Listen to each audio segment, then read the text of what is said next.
ولایت نیوز میں آپ کا خیر مقدم ہے۔ ایران سے کسی طرح کا ٹکراؤ نہیں چاہتا امریکہ، اسرائیل کے خلاف ایران نے محاذ بنائے۔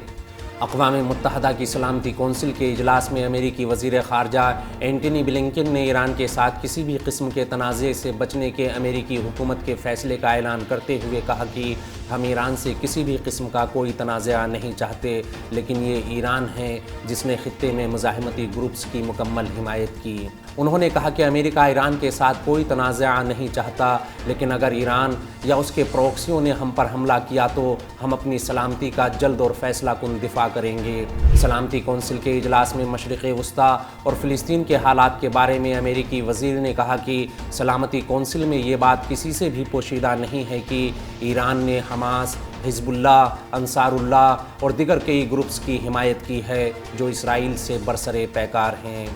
بلنکن نے کہا کہ ایرانی رہنماؤں نے اسرائیل کو نقشے سے مٹانے کی بارہا دھمکی دی ہے۔ حالیہ ہفتوں میں ایران سے وابستہ فورسز نے عراق اور شام میں کئی بار امریکی افواج پر حملے کیے۔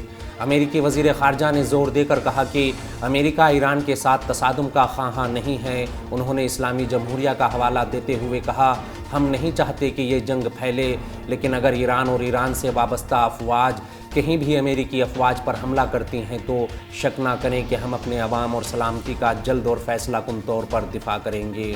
امریکی وزیر خارجہ نے کہا کہ میں سلامتی کونسل کے تمام ممبران سے کہنا چاہتا ہوں کہ اگر آپ اس تنازع کو زیادہ نہیں پھیلانا چاہتے تو ایران سے خصوصی یا عمومی طور پر کہہ دیں کہ کوئی نیا محاذ نہ کھولے اور اسرائیل پر حملہ نہ کرے۔ ایران سے کہو کہ اگر ایران یا اس سے وابستہ قوتیں اس تنازع کو بڑھاتی ہیں تو آپ سلامتی کونسل کے رکن کی حیثیت سے اسے ذمہ دار ٹھہرائیں گے۔